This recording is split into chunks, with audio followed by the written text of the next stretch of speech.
Water, flowing gently in a widening river or welling up from underground springs, lies in a fold of the hills. Marsh flowers and cattails grow here as stepping stones.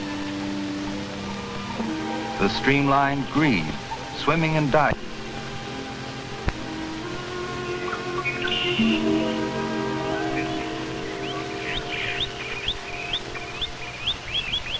Marsh flowers, sending their roots down to the bottom of the pond. Yellow pond lily.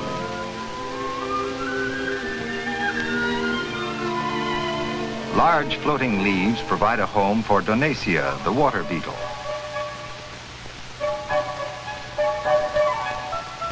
The whirligig beetle rests a while before resuming its endless circling.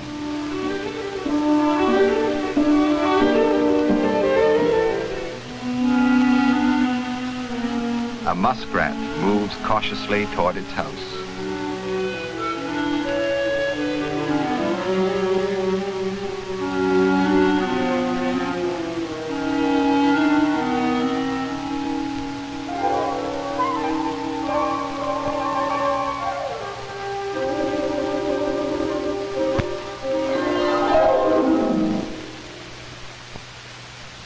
Below the surface, in the cool jungles of the water weeds, live other creatures of the marsh. The water is not deep, so that sunlight filtering through keeps the plants green. They provide oxygen in the water, just as green plants on land provide it in the air.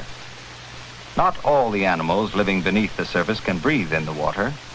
The water mite is an air breather.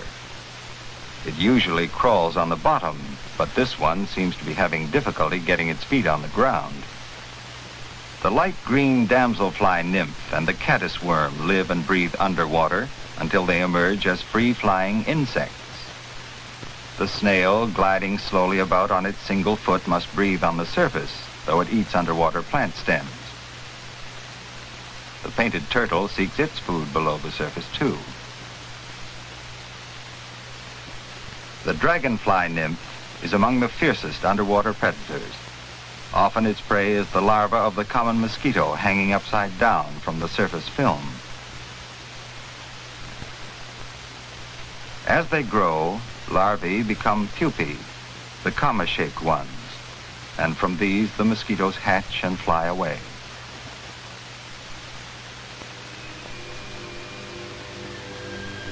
Many thousands more would likely become full-fledged mosquitoes if it were not for the nymph of the dragonfly.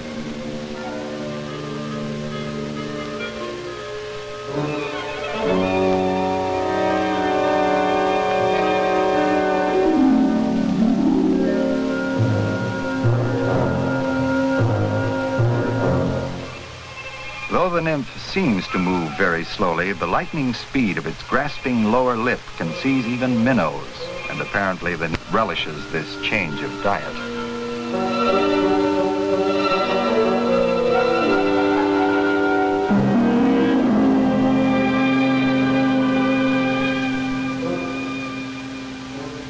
But the laws of nature in the marsh are inexorable.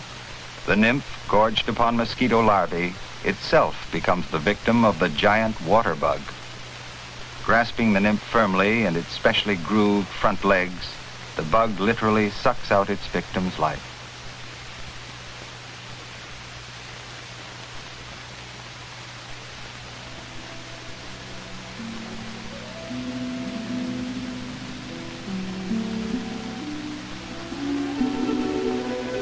In the natural world, there is a delicate balance between eaters and eaten. The bullfrog is a cannibal.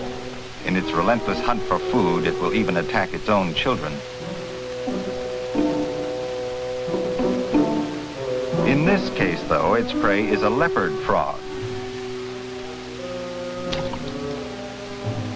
The leopard frog is well aware of the danger, but in trying to escape, it only draws more attention to itself.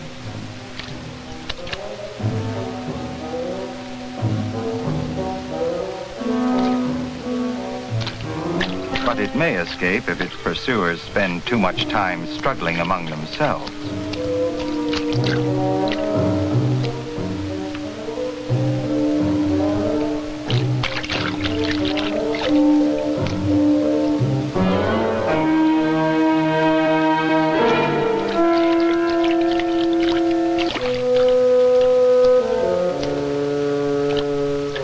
In the marsh world, the fittest survive. The weak do not live long.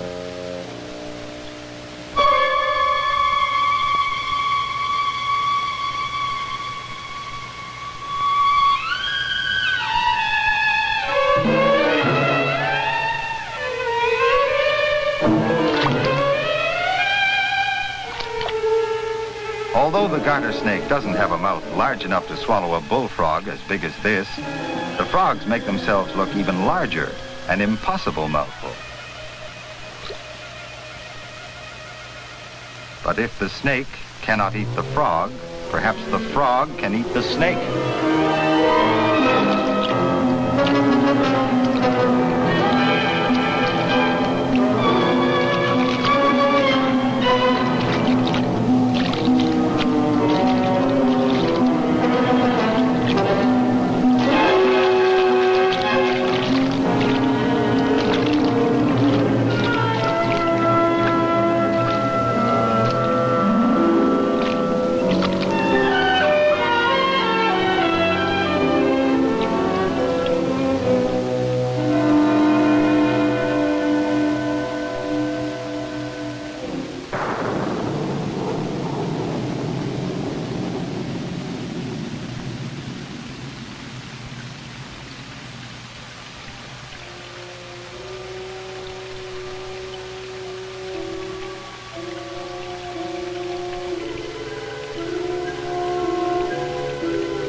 Marsh can be a sort of rain barrel for the country round.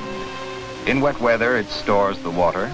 In dry spells, it lets it seep back into the surrounding land and air. At nightfall, the marsh takes on another aspect.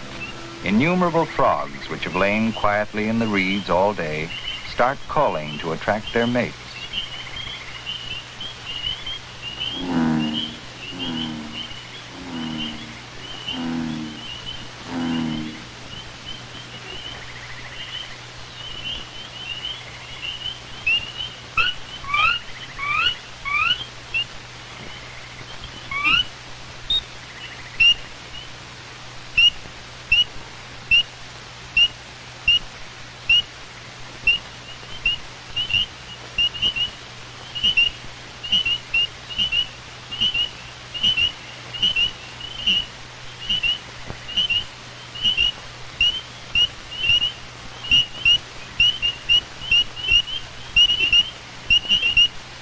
Most common is the spring peeper, identified by the cross on its back and the single call note.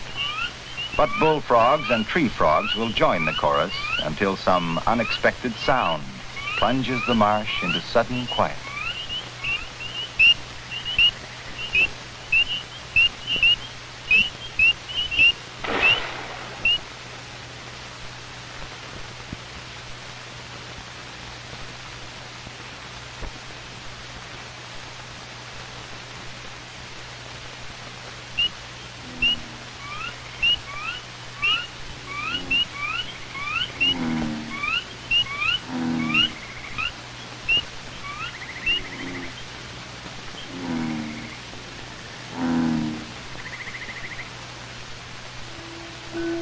Protected from its enemies by the darkness, the dragonfly nymph has climbed slowly out of the water. Now begins one of nature's most amazing transformations.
The reborn nymph, now the most graceful insect of the marsh, lets its wings dry in the warmth of the rising sun.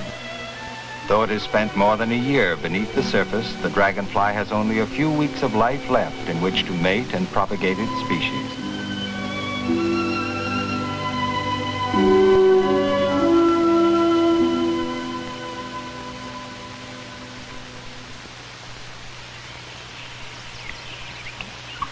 At dawn, the American bittern and the great blue heron stalk their prey with almost motionless patience.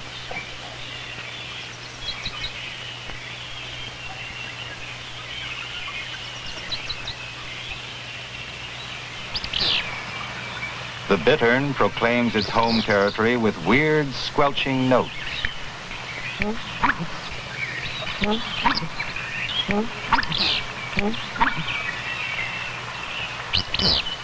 The Florida gallinule calls from the depths of the reeds.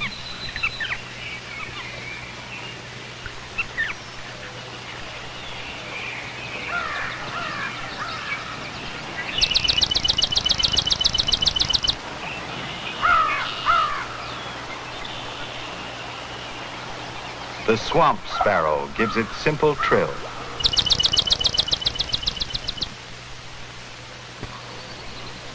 Red-winged blackbirds are everywhere, busy collecting insects for their young and calling noisily from the cattails.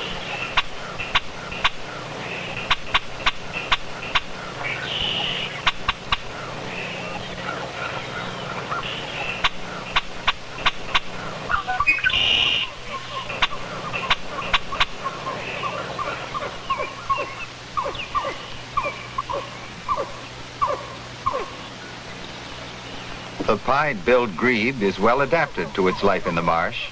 Below the surface, it easily outswims and catches tadpoles and small fish. Even its hidden nest floats on the water.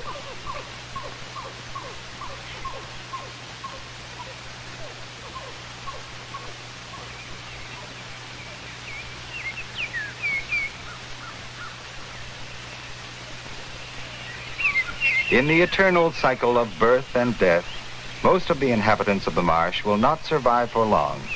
Each year they must lay eggs or give birth to young if their species is to continue. The grebe lays a set of about 5 eggs and produces 5 young birds every year. But the following year there will still be only 1 pair of grebes in this same area.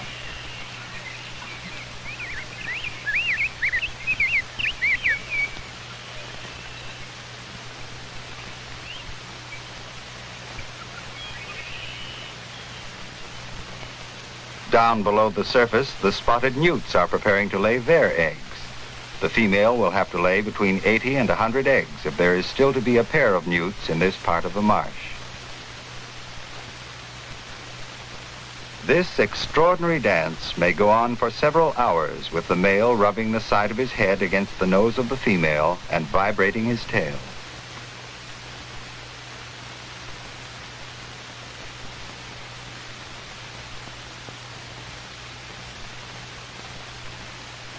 After they have separated, the male deposits the sperm sac on the bottom so that the female can fertilize the eggs. The eggs of the giant water bug are thoughtfully laid by the female on the back of the male. It therefore has no option but to look after them until they hatch out.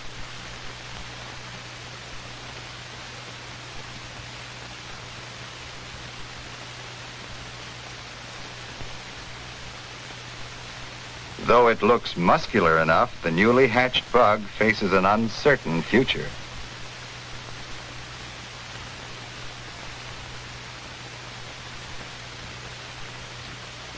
From the moment it hatches out and is left behind, it becomes a small mouthful for a frog, for instance.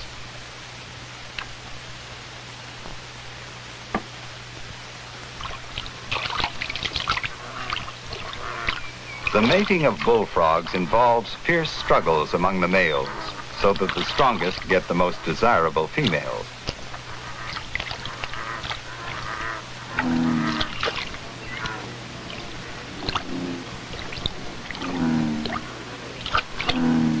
A male establishes a territory from which it drives other males away, and the battles are sometimes quite violent.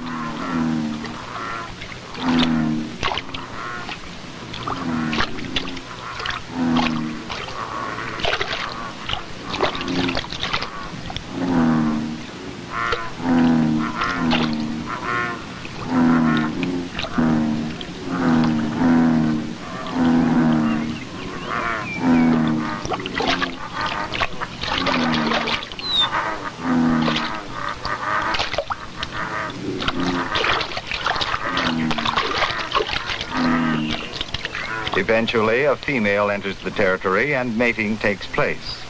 The egg mass may contain between 10 and 20,000 eggs, but even so, 2 years later, the time it takes the eggs to become bullfrogs, there won't be many more of them in the marsh.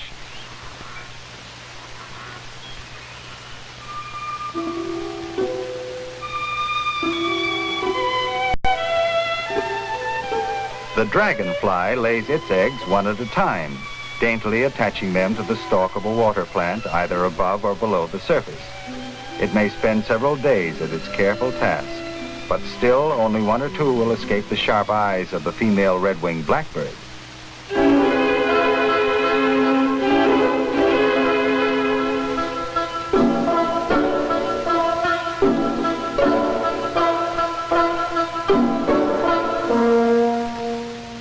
Young redwings require feeding at least a dozen times an hour through all the time of daylight, and dragonfly eggs are quite as acceptable as dragonflies themselves.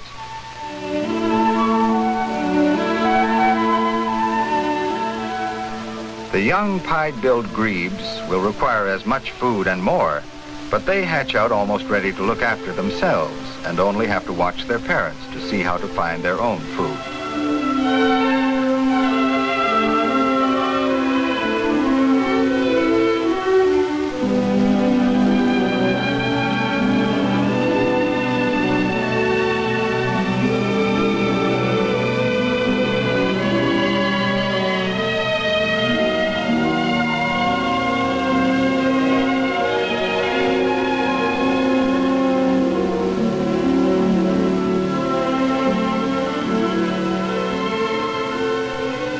The grebes remain a close family group, and the chicks like to climb up on the old birds' backs from time to time and nestle down among the warm feathers.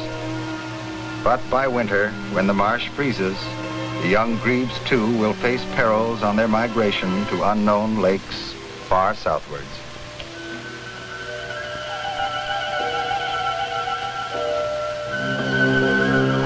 Behind the reeds and the quiet waters, the constant struggle for survival continues. The endless cycle of birth and death and birth again.